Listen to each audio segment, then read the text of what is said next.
안녕하십니까. 6월 4일 금요일 새벽 묵상 시간입니다. 기도하겠습니다. 천지 만물을 창조하시고 또 오늘 우리의 삶이 그 가운데에 사라지도록 여전히 섭리하시는 하나님께 감사와 찬양을 드립니다. 주님, 이 아침에 우리의 눈을 들어 주의 얼굴을 뵙고 우리의 귀를 열어 주의 음성을 들으며 또 우리가 예배 후에 일상의 삶으로 나아갈 때에 천지 만물, 자연 또 사람, 사건 그 모든 것 속에서 우리 하나님의 솜씨와 우리 하나님의 성품을 느끼는 복된 하루가 되어지게 하여 주시옵소서. 하나님을 더 알아가는 이 하루가 되어지게 하여 주시옵소서. 예수님의 이름으로 기도하옵나이다. 아멘. 이 아침에는 오늘 성경 본문에 묵상하면서 떠오른 찬양인데요. 선포하라라는 찬양 같이 한번 올려드리겠습니다. 선포하라, 부활하신 영광의 주, 아름다운 영광의 주를 보라. 보좌에 앉으신 그 어린 양 예수, 다 무릎 꿇고서 주 경배하리라.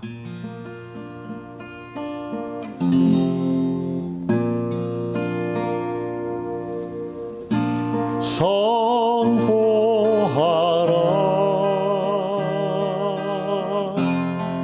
부활하신 영광의 주, 아름다운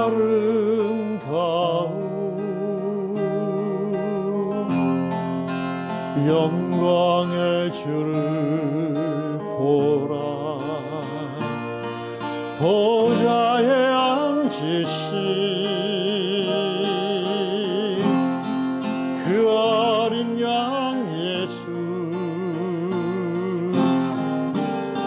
다 무릎 꿇고서 주 경배하리라.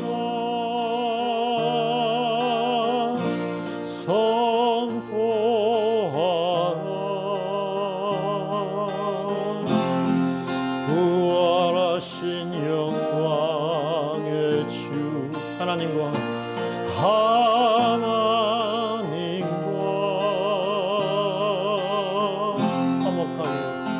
화목하게 하신 주, 찬송과 존귀와 영광과 능력을 영원토록 하나 주옵소서. 보좌에 앉으신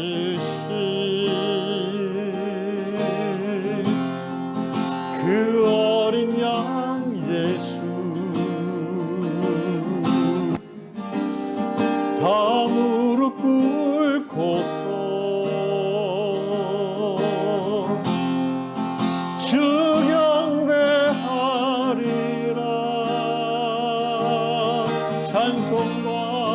찬송과 존귀와 아멘, 영광과 능력을 영원토록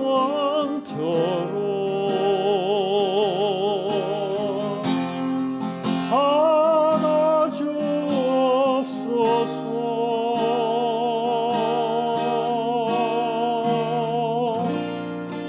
아멘.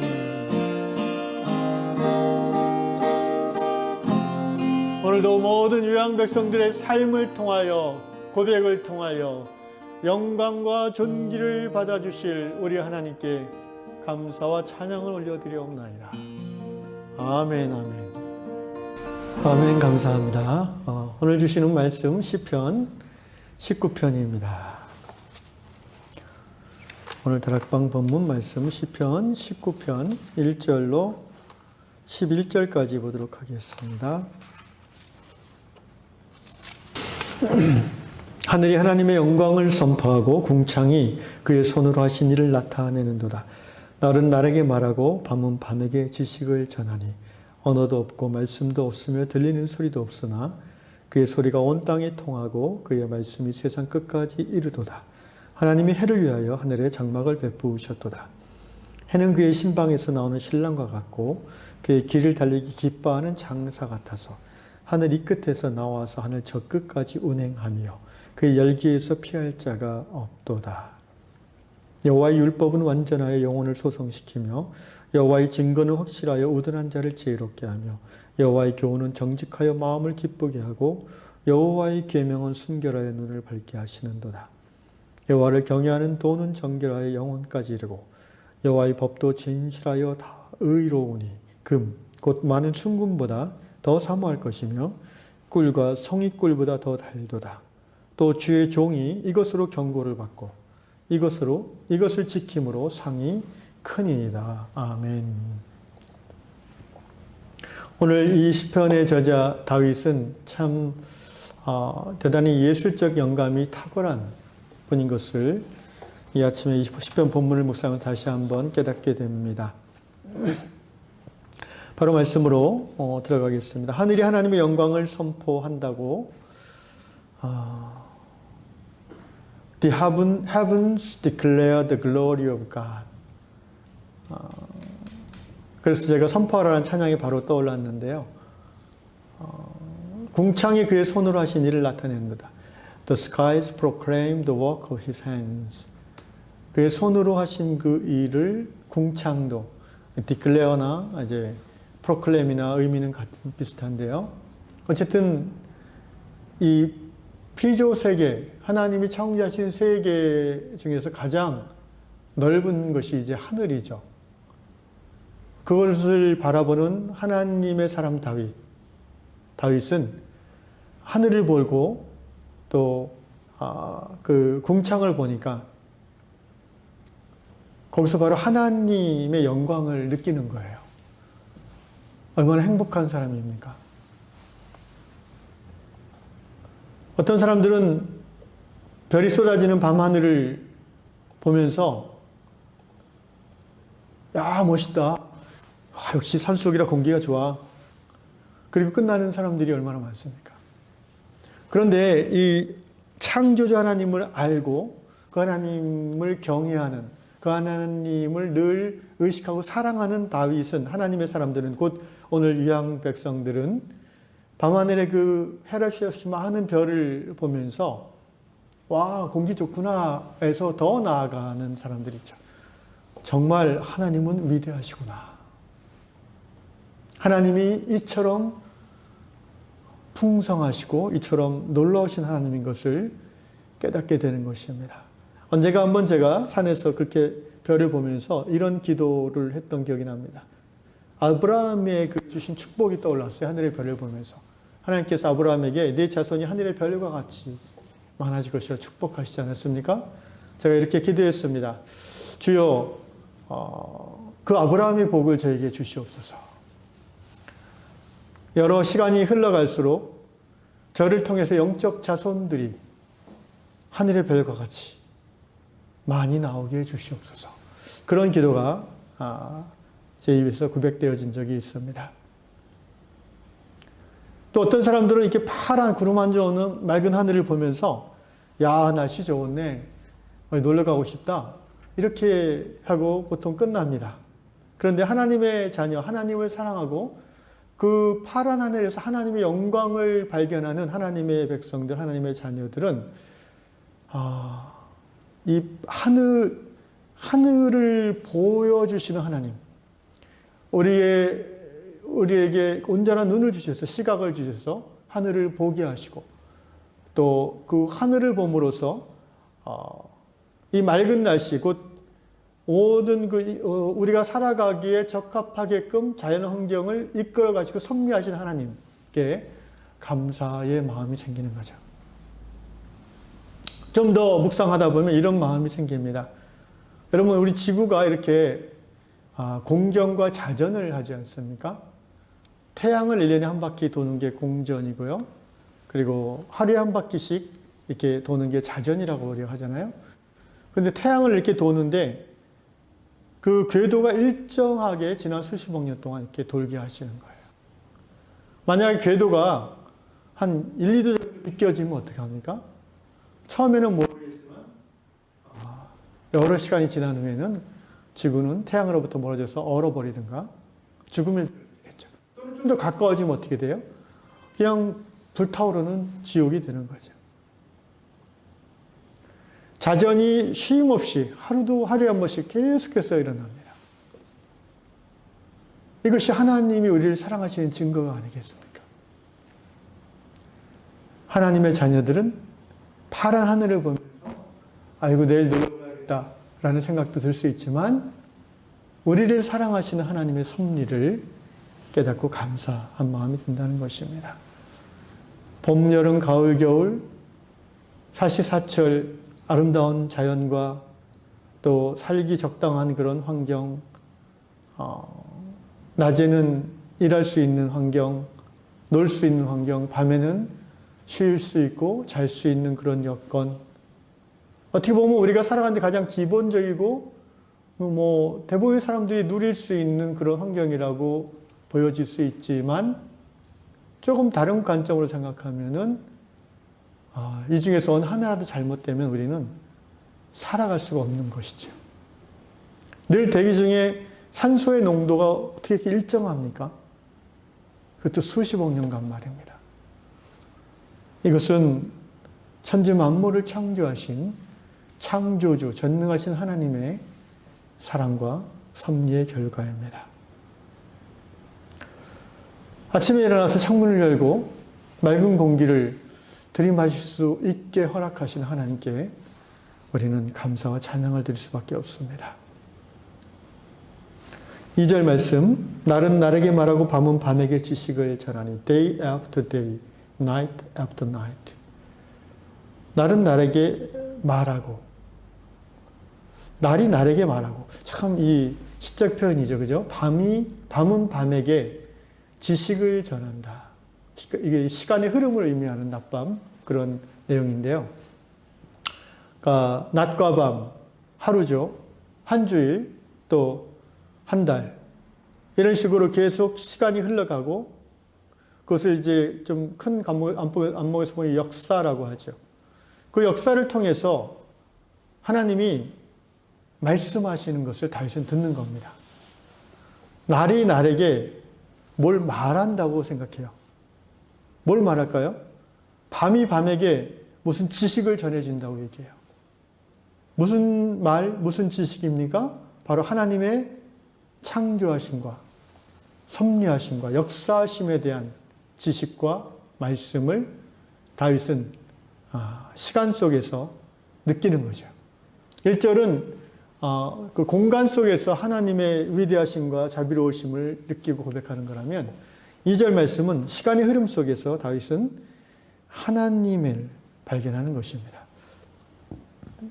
3절 언어도 없고 말씀도 없으며 들리는 소리도 없으나 4절 앞부분 그의 소리가 온 땅에 통하고 그의 말씀이 세상 끝까지 이르도다.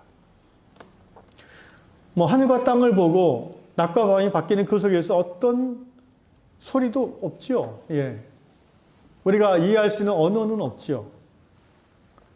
언어도 없고 말씀도 없고 들리는 소리도 없다는 말이 맞지요. 그런데 소리가 있어요. 그의 소리가 누구십니까? 하나님의 소리가. 바람이 나뭇잎을 스치는 그 소리, 또 귀뚜라미가 우는 그 밤의 소리,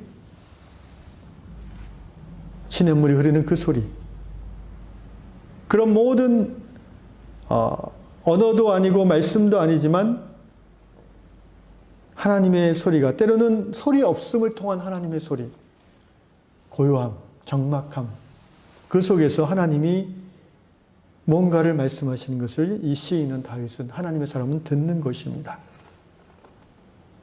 그래서 그 소리가 온 땅에 통한다고, 그 말씀이 세상 끝까지 이른다고. 정말 놀라운 시적 감각인 것 같아요. 부럽습니다. 저는 다윗이 참 부럽네요. 이런 점이. 저는 시하고는 상관이 없는 것 같아요. 이렇게 논리적으로 뭘 설명하는 거는 좀 하는 것 같은데 시적 언어하고는 거리가 굉장히 있습니다. 그래도 이렇게 하나님의 은혜로 이렇게 이 시를 설명할 수 있으니까 얼마나 감사한지 모르겠습니다. 그래서 여러분 이 동서고금을 막론하고요. 이 지혜자들은 또는 진리를 깨달은 사람들은요. 이 자연 속에서 어떤 절대자의 그 소리, 절대자의 어떤 뭐라고 할까 향기를 맡습니다. 옛날 우리 할머니들은 복음을 몰랐는데 새벽마다 정한수 떠놓고 어떻게 하셨어요? 하나님, 하나님, 하늘 이렇게 빌었습니다. 예수님 태어나시기 수백 년 전에 이 소위 동북아 사상이라고 우리가 얘기하는 공자나 맹자나 또는 묵자, 노자 이런 분들의 이제 그 책을 이렇게 좀 살펴보면은 그들의 말씀을 좀 생각해 보면 신기하게도 이렇게 공통되는 것들이 있어요. 그들이 성경을 몰랐을 것이 분명한데 거의 그럼에도 불구하고 그들에게도 하나님은 자연 세계를 보여주시잖아요. 하나님의 창조하신 그 자연의 아름다움과 그 섭리는 꼭 그 이스라엘 그쪽만 있는 게 아니잖아요. 온 세계가 똑같지 않습니까? 그래서 그 공자가 말하는 그 하늘, 묵자가 말하는 그 하늘이 사실은 인격적인 하늘입니다. 오늘날 그 주희인가요? 그분 송대 이후로 이 논어가 좀 이렇게 다른 방향으로 갔다고 그러는데 어쨌든 처음에 이제 공자가 얘기했던 그 하늘은 인격적 하늘님을 말하는 거예요. 그리고 묵자의 하나님도 마찬가지고요. 이처럼 신앙 그 살아간 시기와 지역은 민족은 다 달라도요. 모든 그 사람들의 그 영혼 깊은 곳에는 창조주를 갈망하는 절대자 하나님을 신을 향한 그리움이 있는 거예요. 이거를 종교학자들은 예배 본능이라고 얘기하고요. 인류학자들은 그 다음에 그 정신의학자들은 칼 융의 이론을 바탕으로 집단 무의식이라고 이렇게 표현합니다. 그러니까 집단 무의식이라는 건 그런 개념이에요.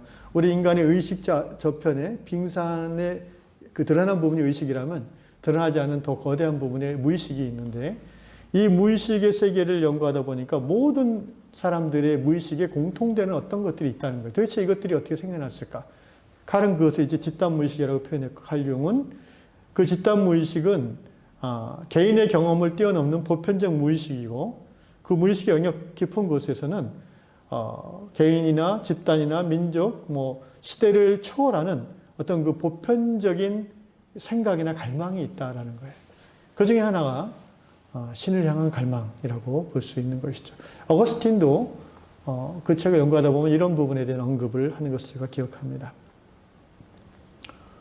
어쨌든 오늘 본문에서 다윗은 눈에 보이는 그 공간, 하늘과 궁창을 보면서 그리고 또 인간으로서 인간만이 감지할 수 있는 그 시간의 흐름 속에서 창조주를 발견하고 그 하나님의 위대하심을 노래하는 행복한 시인의 모습을 보여주고 있습니다. 4절 둘째 단을 보시면 하나님이 해를 위하여 이번에는 좀 더 이 대상을 좁혔어요. 넓힌 건가요 이게? 좁힌 게 아니라 하늘의 해를 보면서 그렇죠. 훨씬 넓힌 거죠 어떻게 보면. 하나님이 해를 위하여 하늘에 장막을 베푸셨도다. 해는 그의 신방에서 나오는 신랑과 같고 그의 길을 달리기 기뻐하는 장사꾼이 아니라 이제 장군이란 말이죠. 장수 같아서 하늘 이 끝에서 나와서 하늘 저 끝까지 운행하며 그 열기에서 피할 자가 없도다. 야, 이 다윗의 상상력을 보십시오. 해가 하나님의 해를 위해 하늘에 장막을 베푸셨도다. 그러니까 그 히브리인들의 하루 시작은 해가 질 때예요. 안식일 개념도 그래요. 금요일 해질 때부터 원래 토요일 해질 때까지가 안식일이잖아요. 그래서 이 해가 지는 걸 먼저 얘기해요. 하나님이 해를 위해 하늘에 집을 만드셔서 장막을 베푸셨더라. 장막이란 이제 그 텐트잖아요. 해가 지는 것을 다윗은 어떻게 표현했습니까? 해가 하루 일 마치고 집으로 들어가 쉰다라고 생각했어요. 하늘에 장막을 베푸셨더라. 그 다음날 아침에 해는 그의 신방에서 나오는 신랑과 같고 그의 길을 달리기 기뻐하는 장사와 같아서, 이 장사는 이제 영어 성경에는 챔피언으로 되어 있죠. 달리기 챔피언이에요, 해는. 그래가지고 아침에 해가 시식하게 이제 아주 즐겁고 그냥 흥분되게 일어났어. 왜 즐겁고 흥분돼요? 금방 이제 신혼여행 마치고 왔거든요. 그렇게 비유하는 거예요, 지금. 그렇게 해를 보면서 보는 거예요. 사실은 그 해를 보면서 어떤 사람들은 아이고 또 하루가 시작됐네 지겨워라 이렇게 볼 수도 있지만 다윗은 그 해를 보면서 그 해가 새 신랑 같다고 느끼는 거예요. 사실은 다윗의 마음이 새 신랑 같은 거죠. 왜? 하나님이 얼마나 위대하시고 놀라우신 분인가를 깨달은 그 사람의 마음은 늘 소망과 기쁨을 가득 차 있기 때문에 다윗은 해를 보면서 신랑이 막 신방에서 나와서 일하러 가는 것처럼 보는 거예요. 그의 길을 달리기 기뻐하는 챔피언과 같다고 생각하는 거예요. 이 말씀을 제가 묵상하다 보니까 로마서 1장 20절이 떠올랐습니다. 창세로부터 그의 보이지 아니하는 것들 곧 그의 영원하신 능력과 신성이 그가 만드신 만물에 분명히 보여 알려졌나니 그러므로 그들이 핑계하지 못할지니라. 우리는 흔히 이 부분을 자연계시라고 신학적으로 표현을 합니다. 근데 자연계시를 특별계시를 경험하고 소유한 저희와 같은 성도가 자연을 보면 자연계시도 굉장히 깊이 있게 우리에게 하나님을 알려줄 수 있는 거예요. 말이 좀 복잡한가요? 그러니까 하나님을 모르는 사람들은 자연계시, 천지 만물을 통해서 어렴풋이 하나님을 알지만 특별한 하나님의 은총 가운데 구원을 얻고 하나님 자녀된 우리들이 자연을 보면은 특별계시 못지않은 하나님의 깊은 진리를 거기서 길어낼 수 있다는 것입니다. 그러면서 7절에 이제 다윗이 여호와의 율법은 이렇게 뭔가 분위기가 확 바뀝니다. 시편 119편의 일부를 그냥 옮겨놓은 것 같은 그런 내용이에요. 왜냐하면 매 절마다 시편 119편이 176절까지 있는 매 절마다 말씀이라는 뜻의 단어가 있다고 그랬죠. 오늘 이 시편 19편도 그렇습니다. 7절 이하에는 계속해서 말씀이라는 뜻의 단어가 나와요. 그런데 이제 문맥상 좀 이게 다른 시를 여기다 붙여놓은 게 아닌가라는 생각이 들 정도로 하늘과 해와 이 모든 삼라만상 자연을 보면서 하나님의 섭리를 찬양하던 이 시인이 갑자기 왜 하나님의 말씀이라는 이렇게 뭔가 이렇게 밖에 있다가 확 들어온 느낌이 들지 않습니까? 뭔가 이 시를 짜집기 했나? 그런 생각도 언뜻 들 수 있는데 그런 것이 아니라 좀 더 생각해 보면 말씀드린 것처럼 앞부분에서는 자연계시 속에서 하나님을 발견하고 찬양한 것이고 이제는 하나님 되심을 깨달은 이 사람에게 주시는 하나님의 말씀, 율법, 증거 이걸 통해서 하나님의 섭리를 다시 한번 깨닫고 고백할 수 있다는 것이죠. 그런 의미에서 7절 이하에는 하나님의 말씀, 여호와의 말씀에 대한 다윗의 깨달음과 고백이 나오는 것입니다. 여호와의 말씀은 완전하고 확실하며 완전하여 영혼을 소식시키며 여호와의 증거는 확실하여. 그러니까 여호와의 말씀, 여호와의 증거, 여호와의 교훈, 8절 중간에 여호와의 계명, 그 다음에 9절에 여호와의 도, 9절 중간에 여호와의 법도 이렇게 6개가 나오죠. 단어가 다 하나님의 말씀이라는 뜻이고요. 그것을 수식하는 형용사를 봅시다. 자, 7절에 여호와의 율법 말씀이 완전하고 확실한 거죠. 그죠? 확실하다는 말은 영어 성경 보니까 trustworthy, 신뢰할 만하다 이거예요. 그 다음에 8절에 여호와의 말씀이 뭐예요? 정직하고 중간 이후에는 순결하다. 여호와의 말씀이 right, 정직하고 옳다 이거예요. 올바르다. 그 다음에 순결하다. 9절에 여호와를 경외하는 여호와의 말씀이 정결하다. 이 radiant라는 영어 단어로 번역했어요. 빛난다는 거죠. 그러니까 정결하다는 그냥 퓨어하다는 의미라기보다는 깨끗해서 막 빛이 난다는 거예요. 그 다음에 여호와의 법도는 진실하다. 진실하다는 말은 견고하다라고 번역했어요. 영어 성경에는 firm. 그래서 진실하여 의롭다. 그래서 이러한 말씀을 읽는 성도는 어떻게 변화됩니까? 8절에 보니까 마음이 기뻐진다. 그죠? 이 하나님의 말씀 속에서 하나님을 발견한 성도는 마음이 기뻐지는 거고요. 영어 번역에는 마음이 기뻐진다는 말이 refreshing the soul, 영혼을 리프레시한다.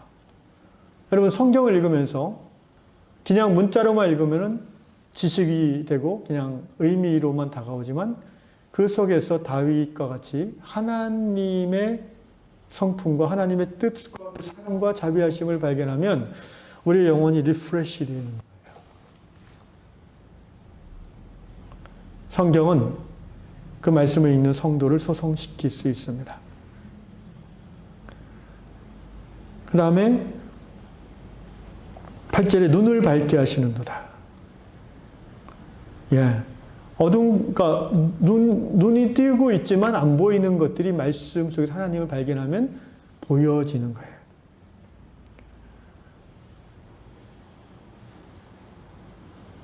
지혜롭게 하고 마음을 기쁘게 하고 눈을 밝게 한다. 오늘 아침에 이 말씀을 읽으면서 여러분이 말씀 속에서 하나님을 다윗처럼 깨닫고 지혜로워지시고 마음이 기뻐지며 영혼이 소성케 되며 눈이 밝아지시기를 주의 이름으로 축원합니다. 마지막으로 10절, 11절 보시면 금, 곧 많은 순금보다 더 사모할 것이요. 꿀과 성익꿀보다 더 달도다. 그 다윗 시대 주전 1000년, 900년경에 사람이 제일 그 마음이 끌릴 수 있는 것과 말씀을 비교했어요. 지금도 이 두 가지는 굉장히 우리를 끌죠. 첫 번째 거는 정말 그렇죠. 금. 예나 지금이나 이 금은 사람의 마음을 이제 확 끌어당기죠. 요새로 말하면 이제 돈이죠. 갑자기 그 LH 뭐 그런 사건이 떠오르는데, 그 중에 하나님을 경외하는 백성은 없었겠죠. 예, 그죠? 혹시 있다면 금의 마음이 끌려서 하나님, 말씀보다 금, 부동산, 불법, 뭐죠? 옳지 않은 경로를 통해서 얻은 정보로서 이제 부당한 이익을 추구하는, 쉽게 말하면 금의 눈이 끌린 거예요. 그래서 하나님 말씀이 주는 삶의 정직함에서 잠시 떠나버린 거죠. 그렇게 금은 항상 우리를 유혹합니다. 그런데 정말 여기 다윗은 이렇게 고백해요. 하나님의 말씀 속에서 하나님을 발견한 자, 그 영혼이 소성케 되고 영혼이 기뻐지고 지혜로워지고 눈이 밝아진 자는 옆에 금덩어리가 있어도 그보다 하나님의 말씀을 더 소중히 여긴다는 겁니다. 더 사모한다는 겁니다. 어떻게 하면은 주식이 오를까? 어떻게 하면은 펀드가 어떻게 될까? 뭐 늘 거기에 마음이 가 있는 사람은 사실은 하나님을 깊이 경외하지 못하는 거예요. 뭐 그런 주식이나 펀드 투자를 하지 말라는 게 아니라 그것도 이제 성경의 가치관과 세계관의 근거에서 어떤 원칙을 가지고 해야 되겠지만, 솔직히 매일 아침에 말씀보다 그거 이렇게 보는 거는요, 조심하셔야 됩니다. 그것은 이미 여러분의 마음이 하나님으로부터 멀어져 있는 거예요. 제가 한 40대 초반에 부교육자 할 때 한번 처음 펀드를 해봤는데 1000만 원을 제가 한 달 하고 바로 그냥 손해보고 찾아버렸어요. 이유는 방금 말씀드린 그거예요. 아침에 일어나면 자꾸 그것부터 인터넷으로 보는 거예요. 어느 날 그런 내 모습이 굉장히 짜증이 나고 막 하나님 앞에 죄송했어요. 그래서 찾아보니까 한 7, 80만 원 손해봤더라고요. 혼자 사이에. 에이 하고 그냥 다 찾아버리고 끝냈습니다. 그 후로 지금까지 한 번도 더 해본 적은 없습니다.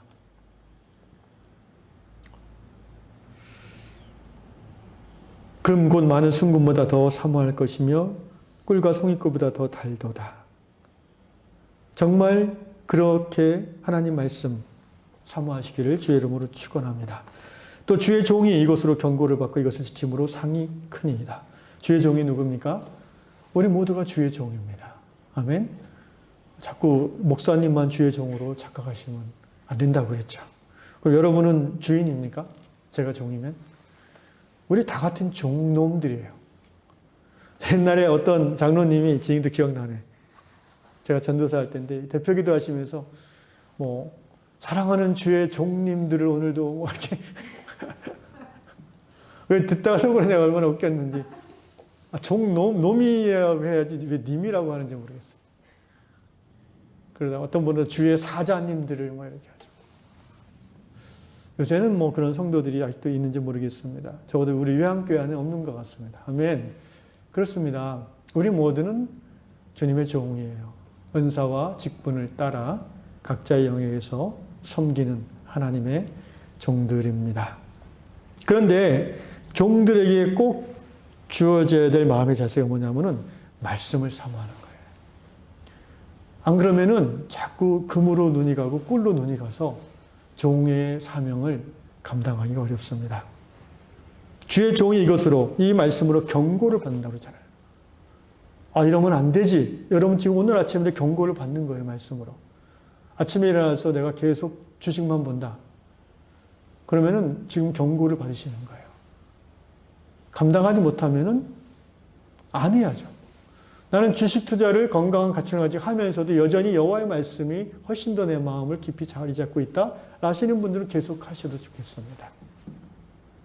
주의 종이 이것으로 경고를 받고 이것을 지킴으로 리워드, 보상이 크다.